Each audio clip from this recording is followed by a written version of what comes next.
129 points. That's how big Tyler Reddick's championship cushion was heading into Memorial Day weekend. That's not a lead. That's a fortress. Right now, that fortress is rubble. Reddick doesn't lead this championship anymore. He's not even close. He's staring up at Denny Hamlin from 44 points back, and the man who did the damage to his race weekend wasn't a rival driver. It was a piece of junk metal on the racetrack. If you think debris luck doesn't decide championships, Chicagoland just proved you wrong. Here's the breakdown fast. Tyler Reddick lost the points lead for the first time all season just 1 week before Chicagoland. Then Chicagoland happened, and it got worse. Debris on track punched straight through his radiator. That's a race-ending problem in slow motion. Cars can survive a lot of damage, but not overheating. Reddick went 30 laps down just trying to patch the car together enough to finish. 30 laps, that's not a rough day. That's a full inspection of your championship hopes getting torn up in real time.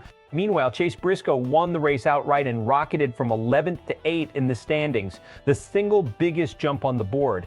On the flip side, 4 drivers each dropped 2 spots, and Daniel Suarez took the hardest hit among them, sliding from 9th to 11th. Preece had arguably the worst weekend of anyone not named Reddick. He dropped from 15th to 17th, and that move pushed him below the playoff cut line entirely. Erik Jones benefited from that shakeup, climbing back above the cut line and sitting just 4 points ahead of Preece. And down in the danger zone, it's a bloodbath by inches. Joey Logano and Allmendinger are both sitting 16 points out, and Brad Keselowski, ranked 20th, is somehow only 19 points from safety.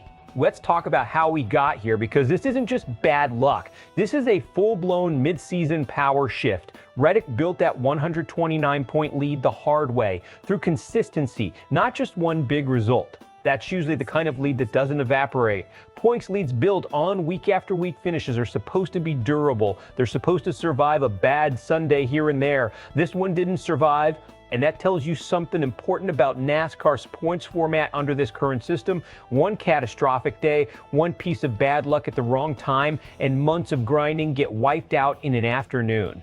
Denny Hamlin, on the other hand, is doing what Hamlin has done for years, quietly capitalizing while someone else stumbles. He didn't need to beat Reddick on raw speed this weekend. He just needed Reddick's car to break, and it did. For Reddick's team, this is the kind of result that forces hard conversations. Not about talent. Nobody's questioning that this team can win races.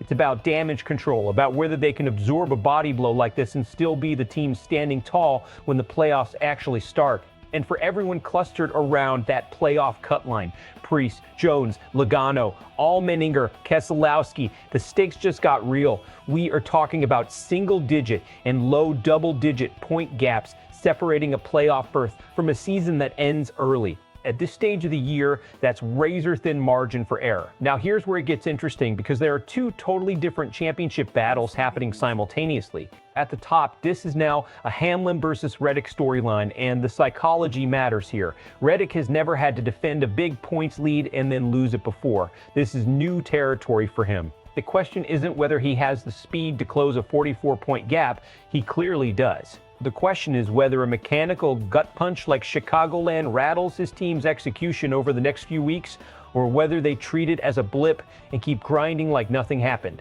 Championship caliber teams usually have a tell in the 2 or 3 races right after a disaster like this. Do they overcorrect and start taking unnecessary risks trying to make up ground fast?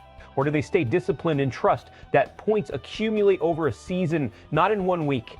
That answer will tell us more about Reddick's title chances than anything that happened at Chicagoland itself.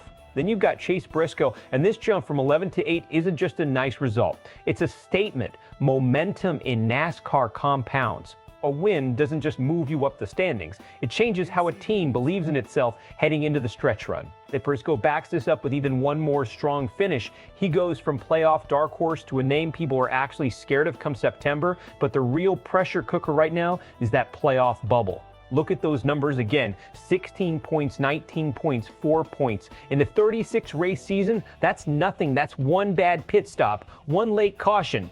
One piece of debris in the wrong spot at the wrong time, which, by the way, we just watched happen to the points leader himself.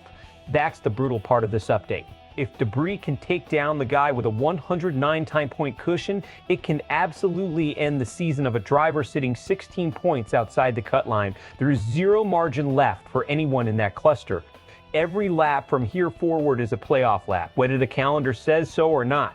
Is Reddick's situation smart or dangerous? Neither. It's just exposed. His team didn't do anything wrong strategically. This is a reminder that no lead in this sport is truly safe until the points are mathematically locked. That should terrify every team currently comfortable in a playoff spot. You already know how this is playing out online. Reddick's fan base is somewhere between furious and nervous. Furious at the bad luck. Nervous that this is the first crack in a season that looked bulletproof 2 months ago. There's a real fear setting in that this wasn't a one-off, that maybe the wheels are actually coming off. Hamlin's camp, meanwhile, is not going to say much publicly because they don't have to. Nothing fuels a championship run like watching your closest competitor implode while you just do your job. Expect a lot of let the results speak energy out of that camp. And for everyone hovering around that cut line, this is where you'll see the split. Some analysts are going to call this a wide open playoff picture with drama at every position. Others are going to point out how unforgiving a 4-point or 16-point gap really is, and how one bad weekend from here on out could end the season completely. Both reactions are correct. That's what makes it good television. 2 rows from here. Best case for Reddick, this ends up being the wake-up call his team needed. They tighten up, avoid the freak mistakes, string together 3 or 4 strong finishes, and by the time the playoffs start, this Chicagoland disaster is a footnote, the moment that reminded them not to get comfortable. Championships get built on responses like that. Worst case, this is the beginning of a slide. The confidence cracks, the execution gets shaky under pressure, and Hamlin doesn't just hold the lead, he extends it. If that happens, we'll look back at Chicagoland as the exact moment the championship changed hands for good. For that playoff bubble group, Preece, Jones, Logano, Allmendinger, Keselowski, it's just as simple. Best case, one strong weekend walks in the playoff spot and mends the stress. Worst case, one more bad break in a season of hard work ends before the games that actually matter even start. So here's the question heading into next weekend. Was Reddick's 129-point collapse always coming, a correction after an unsustainable hot streak, or did one unlucky piece of debris just cost him a shot at the championship? Drop your take in the comments. Are you buying Hamlin as the real deal now, or is Reddick still your pick when the season's on the line? If you want the breakdown every single week, the standings, the storylines, and the analysis nobody else is giving you, make sure you're subscribed to SportsWire USA, because this points battle is about to get a lot more dramatic.